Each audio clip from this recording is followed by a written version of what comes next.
Dan siapapun dari tokoh Muhammadiyah yang menyampaikan pesan-pesan agama tapi bertentangan dengan hasil keputusan Tarjih Muhammadiyah di samping fatwa Tarjih Muhammadiyah, maka itu bukan dari Muhammadiyah.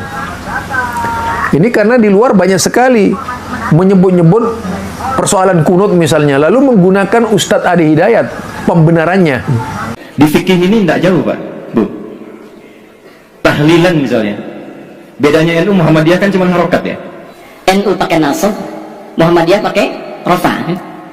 Muhammadiyah jadikan isim, NU menjadikan masdar. Halala yuhallilu tahlilan. Nasab harokatnya fathah. Orang Arab itu kan kalau bilang nasaba, dia katakan nasabar rajulu asahu alal ardi. Orang Arab tancapkan tongkatnya dengan kuat sehingga tak goyah. Harokatnya fathah membuka sesuatu.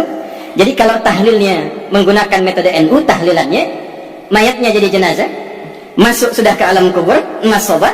Lalu untuk memberikan Fatihah dan turunannya dibuka, kemudian menggunakan skema tahlilan. Muhammadiyah cuma pakai rafa. Rafa pas ditarik, ya ayyatuhan nafsul mutmainnah. Makanya Muhammadiyah menggunakan rafa tahlilun, NU menggunakan nasab tahlilan.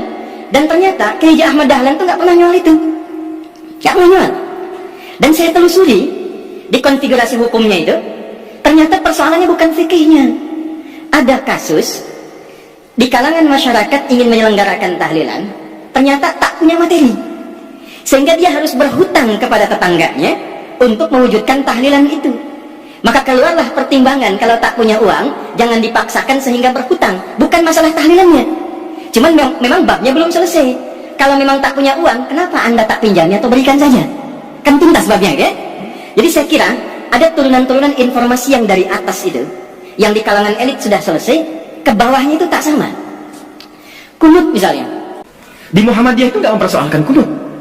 Saya belum pernah temukan ada orang Muhammadiyah di Majelis Tarjih menfatwakan kunut bid'ah, tak ada. Kecuali Wahabi. Di Muhammadiyah itu nggak mempersoalkan kunut. Saya belum pernah temukan ada orang Muhammadiyah di Majelis Tarjih menfatwakan kunut bid'ah, tak ada. kecuali Wahabi. Kecuali Wahabi. Kecuali Wahabi. Kuasa paham. Jadi tidak menjadikan perorangan sebagai kuasa paham. Kemudian yang kedua, tidak menjadikan seorang tokoh pun di Muhammadiyah sebagai fatwa Muhammadiyah. Dan siapapun dari tokoh Muhammadiyah yang menyampaikan pesan-pesan agama tapi bertentangan dengan hasil keputusan Tarjih Muhammadiyah di samping fatwa Tarjih Muhammadiyah, maka itu bukan dari Muhammadiyah. Ini karena di luar banyak sekali menyebut-nyebut persoalan kunut misalnya, lalu menggunakan Ustadz Adi Hidayat pembenarannya. Ini akibat orang tidak pernah berilmu. Ilmunya itu adalah ilmu domblengan atau ilmu kloningan, sehingga jika berfatwa menggunakan kebesaran ormas-ormas yang dianggap yaitu sama dengan dirinya gitu, untuk membenarkan. Artinya ini orang sangat membutuhkan pengakuan Ustadz Adi Hidayat, yang pertama itu. Dan yang kedua, orang ini merasa puas kalau Ustadz Adi Hidayat yaitu membenarkan orang-orang yang berkunut. Nah, kita mari lihat keputusan Muhammadiyah. Tentu saja sangat berbeda dengan Ustadz Adi Hidayat. Dikatakan permasalahan kunut sebenarnya telah terjawab pada keputusan Muktamar Wiradesa dan sudah termaktub dalam buku Himpunan Putusan Tarjih Muhammadiyah 366 dan 367, dan telah dijawab oleh tim PP Muhammadiyah Majelis Tarjih dalam buku soal jawab. Nah, itu yang pertama tentang pengertian kunut. Pengertian kunut secara definitif adalah tunduk patuh pada Allah dengan penuh kebaktian, dan juga bisa berarti tulul qiyam, yaitu lama berdiri, atau berdiri lama untuk membaca dan berdoa di dalam solat sesuai dengan yang dicontohkan oleh Nabi, sesuai dengan yang dicontohkan oleh Nabi. Pahami baik-baik itu, sallallahu alaihi wasallam. Dan ini termaktub, ada tuntunan, artinya masyru', bukan gairu masyru', harus masyru', bahwa kunut subuh itu dari Rasulullah sallallahu alaihi wasallam. Sementara berdasarkan hadis Nabi Muhammad sallallahu alaihi wasallam, makna kunut sebagai berikut.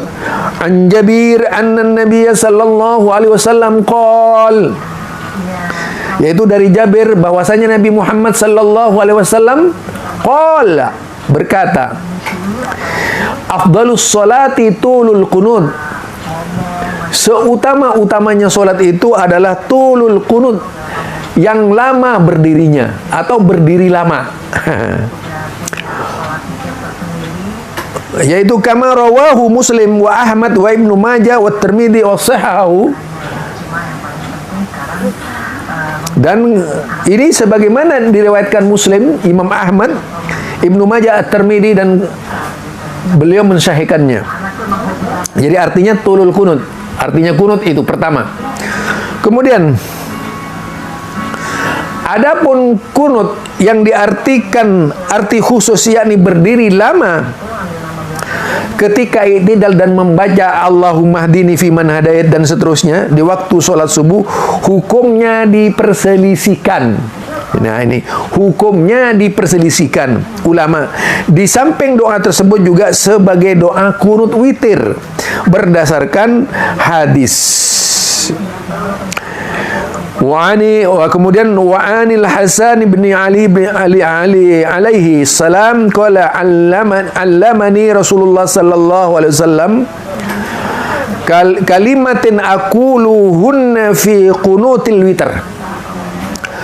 Allahumma hdini fi man hadait wa afini fi man afait wa tawallani fi man tawallait wa barik li fi ma a'tait wa qini sharra ma qadait fa innaka taqdi wa la yuqda 'alait innahu la yadillu man walait wa la ya'izzu man 'adait. Itu tambahannya, wala Rabbana wa tabarakta Rabbana wa ta'alait. Itu doa kunut witir. Itu sebagaimana diriwayatkan oleh 5, yaitu riwayat 5 dari dengan hadisnya menurutnya hasan. Majelis tarjih, nah dengarkan baik, majelis tarjih memilih untuk tidak melakukan doa kunut subuh karena melihat hadis-hadis tentang kunut subuh dinilai lemah. Nah, tuh kan. Jadi Muhammadiyah itu tidak berkunut subuh karena menilai hadis kunut subuh itu lemah, tidak ada yang sahih. Ya, dan banyak diperselisihkan oleh para ulama. Jadi kalau namanya sudah menjadi perselisihan, itu wajibnya ditinggal. Apalagi dari sisi ilmu hadis sudah dipastikan bahwa hadis itu tentu saja tidak bisa dipertanggungjawabkan keabsahannya, kesohiannya. Itu ya. Kemudian dikatakan lagi subuh dinilai lemah dan banyak diperselisihkan oleh para ulama. Di samping itu terdapat hadis yang menguatkan tidak adanya kunut subuh. Jadi Muhammadiyah berpendapat tidak ada kunut subuh itu. Muhammadiyah berpendapat, beda kan dengan Ustadz Adi Hidayat. Jadi Muhammadiyah tidak ada kunut subuh. Beda jauh dengan Ustadz Adi Hidayat. Adi Hidayat mempersilahkan Anda. Dan dikatakan bid'ah. Itu Ustadz Adi Hidayat tidak menerima. Yang mengatakan bid'ah itu memang sahabat. Sebagaimana ya bunayya ayyi muhdas. Wahai anakku, ketahuilah kunut subuh itu bid'ah. Itu sahih hadisnya itu. Dan yang mengatakan ini sahabat Nabi. Bukan temanmu, tapi sahabat Nabi Muhammad sallallahu alaihi wasallam. Itu ya.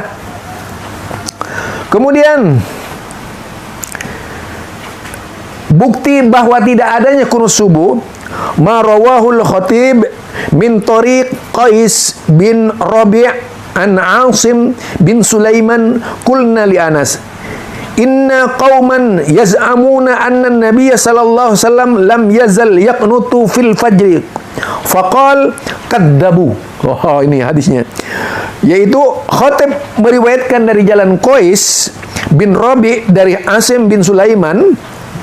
Ini beda jauh dengan Ustadz Adi Hidayat pendapat Muhammadiyah, jauh sekali gitu, tidak nyambung malah yang Ustadz Adi Hidayat. Menurut saya asal bicara itu Ustadz Adi Hidayat. Ya,